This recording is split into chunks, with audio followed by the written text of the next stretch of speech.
คอมเมนต์หนึ่งเพียงเนาะเพิ่นได้พิมพ์หรือว่าได้เขียน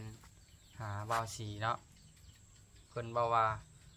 ยูทูบเบอร์ฝั่งลาวหาแสงเพิ่นว่าอันนี้สิมาตอบตามความจริงเนาะเพิ่นนี่บ่าวสีก็นั่งอ่านคอมเมนต์อยู่ได้เพียงเนาะนั่งอ่านคอมเมนต์พ่อแม่พี่น้อง FC เนาะทางฝั่งไทยเพิ่นให้กำลังใจมาบ่าวสีพี่เป็นกำลังใจให้น้องเด้อได้สาวบุญ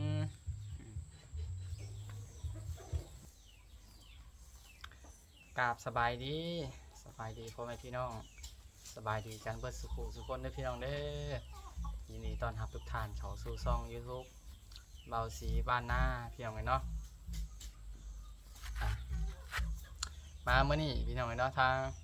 เบาสีกับบ่ได้ไปใส่คือเก่าคือเดิมพี่น้องเนาะอยู่หน้าคือเก่าพี่น้องเนาะเมื่อนี้โอ้อาการเจ็บแห้งพี่น้องเอ้ยเป็นฟรีพี่น้อง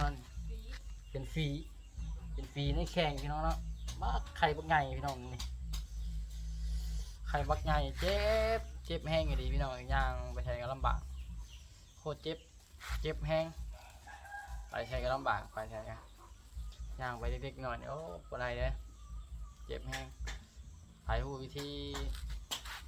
ยาอะไรมันดีในพี่น้องยาอะไรมันดีในการแนะนำบอกให้เด้อพี่น้องเลยคือว่าคันเฮาย่อเนี่ยโอ้เจ็บ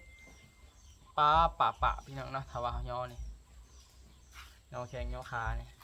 เจ็บแห้งทำอิดคิดว่ามันสิบ่ใหญ่บ่เจ็บปานนี่พี่น้องแต่ว่าโอ้มามันนี่แห้งไข้แห้งใหญ่ขึ้นมันว่าง่ายมันคือสิชุกอะไรพี่น้องเนาะมันคือสิชุกเลยมันเห็นแข้งบวมขึ้นมันเป็นนองออกมาในนึงแล้วใช่ไหม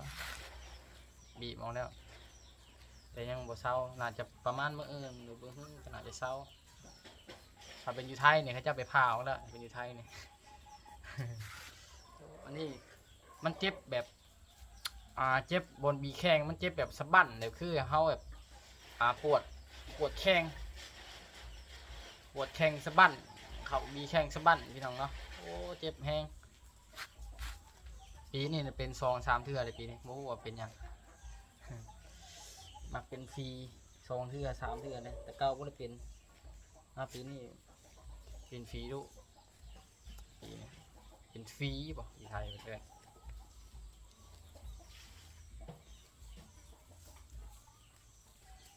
ก็คือทางเบาสีเอาคลิปลงเมื่อวานนี้เพียงเนาะเอาลงคลิปเมื่อวานนี้ว่ามีคนมาเว้าว่าสิมันอยากมาฟ้องนะสิเนาะคนเขาเจ้า FC เขาเจ้าเซตมาแหละนะแต่ทางเบาสีก็บ่ได้อีหยังเนาะเพราะว่าเขาบ่ได้ผิดอีหยังกันเอาเว้าตามความจริงนะเขาก็บ่ได้ว่าย่านนั่นสิเนาะบางคนก็เซตมาส่วนโตพี่น้องเนาะเซตมาส่วนโตว่าโอ้ยดูบ่ต้องย่านเด้อบ่เป็นหยังดอกว่าเพิ่นก็ปลอบใจเนาะยันว่าบ่สีคลิปสั้นๆจังซี่นะขอบใจหลายๆเด้อเนาะที่ให้คำแนะนำและก็ให้กำลังใจพี่น้องเนาะให้กำลังใจบ่สีก็คือมื้อนี้ก็สิออกมาเว้ามื้อนี้สิบ่เว้ากับน้องมีเนาะก็ถือว่าให้จบไปเนาะจบไปพอดีว่าเมื่อคืนนี้ก็มีทรายโตเขาเนาะก็คือทรายโตเขาก็คือแบบว่าอยากให้เฮาหยุดเว้าเกี่ยวกับน้องมีเนาะก็ถือว่ามันจบไปแล้วเนาะก็ป.4 ก็จบไปก็ให้มันจบไปเนาะป.4 ก็บ่ได้เป้าเนาะก็ถือว่าให้มันจบไปเนาะป.4 ก็บ่ได้เว้าเกี่ยวกับน้องเพิ่นอีกแล้วเนาะแล้วก็มีหลายผู้หลายคนเนาะส่งกำลังใจมาให้คอมเมนต์ให้กำลังใจพี่น้องเนาะคอมเมนต์ให้กำลังใจให้สู้ๆเด้อเฮ็ดคลิปจังซั่นจังซี่พี่น้องเนาะให้กำลังใจทางเบาสีขอบใจหลายเด้อน้องเบิดสุขทุกคนที่ให้กำลังใจเบาสี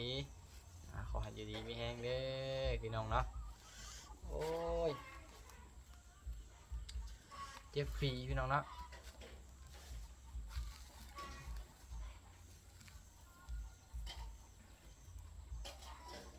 บางคนก็เซตมาให้เว้าเรื่องน้องนั่นจังซั่นซี่เนาะบ่าวสีก็ขออนุญาตบ่เว้าเด้อเพียงเนาะก็ถือว่าให้มัน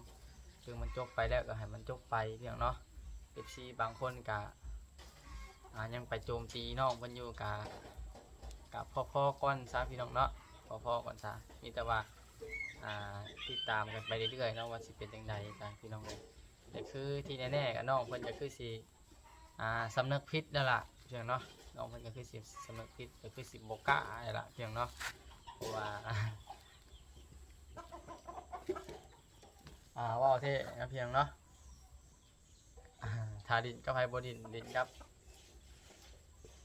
สาวบุญเนาะหรือว่าผู้ใหญ่ทางสาวบุญนี่เว้าคำไหลคำนั้นแน่นอนเนาะเว้าคำไหลคำนั้นแน่นอน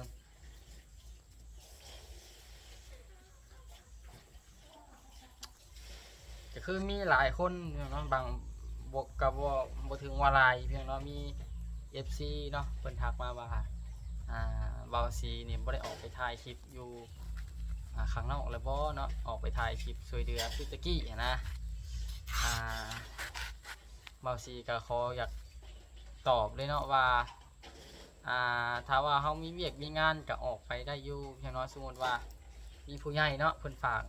เงินมาบ่หรือว่าให้ไปถ่ายครอบครัวนั่นครอบครัวนี่แนะนำไปก็ไปได้อยู่เนาะแต่ถ้าว่าให้ไปคู่มือไปถ่ายคือตะกี้นะโดยที่บ่มีเวียกบ่มีงานเท่านะอาจจะบ่ได้ไปพี่น้องเนาะหรือว่าไปหาเคสนั่นเคสนี้เคสนั่นเคสนี้เนาะก็คือบ่าวสีเว้าอะไรเนาะมันภาระหลายพี่น้องเนาะภาระหลายเวียกหลายซุมื้อนี้เฮาบ่าวสีก็เฮ็ดนาแน่เนาะแล้วก็เลี้ยงงัวแน่เลี้ยงงัวก็ยังอยู่3-4 ตัวฉันให้สาวตะวันเบิ่งกะยันเบิ่งบ่คุ้มนะเบิ่งไก่แน่ไก่เพราะว่าสีเลี้ยงไก่ชนเนาะไก่ชนหรือว่าไก่ตีพี่น้องเนาะไก่ชนหรือว่าไก่ตีหรือว่าฝั่งไทยเพิ่นอยากมาซื้ออุดหนุนก็ได้เด้อพี่น้องเนาะฝากได้ ฝากได้พี่น้องเนาะก็คือมี FC เพิ่นถามต่อกี้เนาะเพิ่นถามว่าบ่ไปจังซั่นจังซี่บ่เฮาก็ไปบ่ได้เนาะคันนอกจากว่าใส่หรือว่ามีเวียกมีงานเนาะเขาจึงไปได้พี่น้องเนาะเขาจึงไปได้เขาจึงไปหาได้ถ้าว่าเขาบ่มีเวียกบ่มีงานเขาก็อยู่ทางไห้ยังหน้านะเดี๋ยวสิถ่ายชีวิตประจำวันออกไปหันออกไปนี่เด้อพี่น้องเนาะซุมื้อนี้เนาะอย่าบ่สิถ่ายแบบนั้นเอาพี่น้องเอ้ยเพื่อบ่เป็นเพื่อให้ FC เบิ่งเพื่อให้ FC บ่เบื่อเนาะสิพยายามถ่ายจุดนั่นจุดนี้สิบ่ถ่ายแบบเก่าพี่น้องเนาะสิบ่ถ่ายแบบเก่าสิไปถ่ายบนหันบนนี้เนาะเสนอนั่นเสนอนี่เนาะประมาณนี้พี่น้องเอ้ยจังใดก็ฝากพ่อแม่พี่น้องเนาะฝากเบิ่งคลิปเว้าสิเด้อเนาะสิพยายามเอาคลิปลงซุมื้อพี่น้องเอ้ยเนาะเอาคลิปลงซุมื้อเอาคลิปลงแต่ก็เบิ่งให้แน่พี่น้องเอ้ยเนาะโอ้ยเบิ่งป้าไว้ซื้อก็ได้ดอกเนาะเบิ่งนั่นก็ปะไว้เฮ็ดเวียกเฮ็ดงานก็ได้พี่น้องเอ้ยซัพพอร์ตกันพี่น้องเนาะพอได้เงินซื้ออยู่ซื้อกินได้พี่น้องเนาะพอได้มีเงินซื้ออยู่ซื้อกินบ่ได้เอาคลิปลงแบบนี้ก็โอ้ดีใจเลยพี่น้องเนาะบ่ได้เอาคลิปลงรายเดือนแบบนี้แต่ว่าเฮาเอาลงก็ยังมีพ่อแม่พี่น้อง FC เบิ่งนํกันเบิ่งคลิปเบาสีเนาะโอ้ก็ยังก็ดีใจได้พี่น้องเนาะดีใจแบบว่าบ่ฮู้ว่าสิมี FC เข้ามาเบิ่งซ้ำนี่นะแล้วก็มาพี่น้องเนาะคลิปนี้เบาสีอยากให้ FC เนาะอยากถาม FC ว่าอยากให้เบาสีเว้าเกี่ยวกับหยังเนาะถ่ายคลิปเกี่ยวกับหยังเนาะเบาสีสิเว้าให้ฟังเนาะอยากรู้เกี่ยวกับหยังเดี๋ยวเบาสีสิเว้าให้ฟังเนาะแนวใดที่เว้าไล่เบาสีก็จะเว้าให้ฟังแนวใดที่เว้าบ่ไล่เฮาก็บ่เว้าเด้อ เดี๋ยวเป็นคลิปหน้าเดี๋ยวบอซีสิเขามาอ่านคอมเมนต์เนาะว่าแต่ละคนนี่เพิ่นให้อยากเฮ็ดอีหยังแน่นะเนาะให้คำแนะนำให้เว้าเกี่ยวกับคลิปใดนะเนาะเว้าเรื่องถ่ายคลิปนี่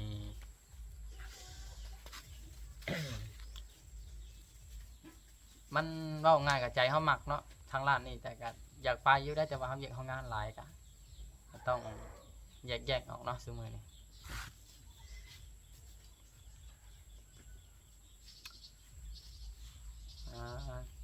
ก็คือมีบ่ฮู้ว่าช่องอะไรเนาะเป็นคนไทยพี่น้องเอ้ยเป็นคนไทย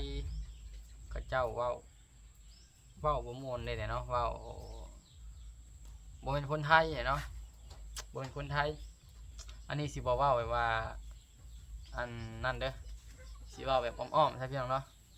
เป็นคนลาวคือกันพี่น้องเนาะเป็นคนลาวคือกันจะมียูทูบเบอร์ช่องหนึ่งเป็นคนลาวคือกันแต่ว่าเพิ่นนี่มักบ่อยากถึกหมู่พี่น้องเนาะบ่อยากถึกหมู่บ่อยากเข้าหมู่นะแต่ว่าอยากเข้าข้างคนที่ผิดตลอดนะอยากให้ YouTube สายบุญเฮาล่มจมบ่อยากให้มียอดวิวนะประมาณนี้ช่องหนึ่งเดี๋ยวว่าขอบ่เอ่ยชื่อเด้อพี่น้องเด้อจักหน่อยสิมีผิดกันเนาะกันเถียงกัน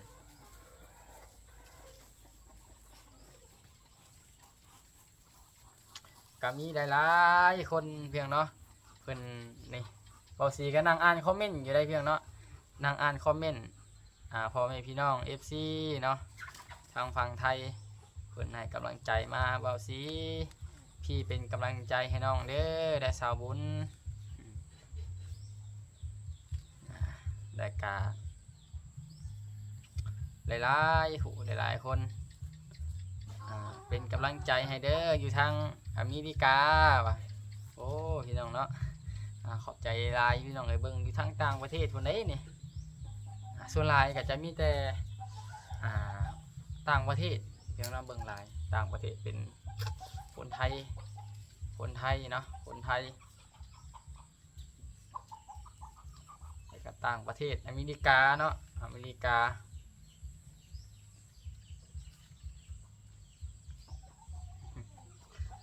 บางคนก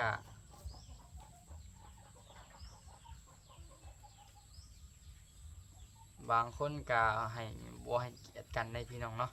บางคน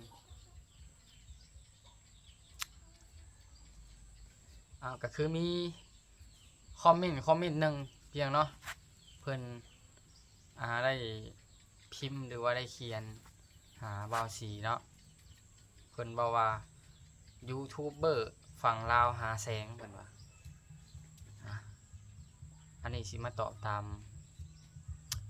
ความจริงเนาะกาเว้าเท่เด้อบ่ว่าแต่ซ่องน้อยบ่ว่าแต่ซ่องใหญ่เนาะที่เขาเจ้าออกมาเว้ากะมันก็แม่นความจริงได้เพียงเนาะมันก็แม่นความจริงได้มันก็บ่แม่นว่าหาแสงมันก็บ่แม่นว่าหาเว้าคนอื่นซั่นซี่เนาะหายอดวิวก็แม่นอยู่ก็มันก็มีส่วนแน่เลยเนาะหายอดวิวมันก็มีส่วนเนาะมันก็มีส่วนแต่ก็อีกส่วนหนึ่งมันก็เป็นส่วนที่บ่ควรนะเนาะก็จะบ่เว้าหลายพี่น้องเอ้ยก็บ่เว้าหลายเนาะเพราะว่าคลิปนี้เขาจะบ่ขอเว้าอีหยังหลายเนาะแต่ก็มีหลายคนคอมเมนต์ได้เนาะเว้า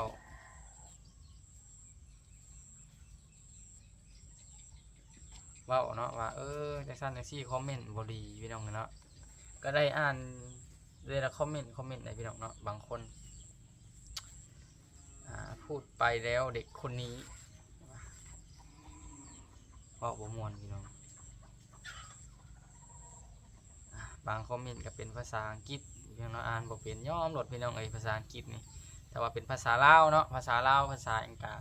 โอเคอยู่ได้พี่น้องเนาะภาษาลาวภาษาไทย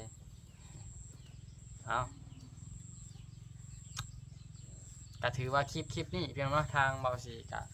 สิขอ อจบเรื่องนี้เนาะเดี๋ยวสิมีคลิปไลฟ์ที่เฮาอ่ามาแนะนำเฮาก็จะมาแนะนำเด้อพี่น้องเด้อเนาะเอาฝาก FC พ่อแม่พี่น้องฝากเป็นกำลังใจให้บอสีคือเก่าคือเดิมพี่น้องเลยเอาสำหรับคลิปนี้เนาะพ่อกันคลิปต่อไปเด้อ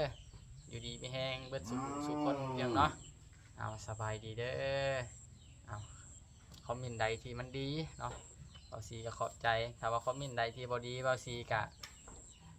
ก็อ่านซื่อๆเนาะบ่ได้ซีเรียสพี่น้องเลยเนาะขอแค่เพิ่นแวะเข้ามาทักทายหรือว่าคอมเมนต์ก็อย่าเลยเนาะเอาพ่อกันพี่น้องเลยเนาะคลิปต่อไป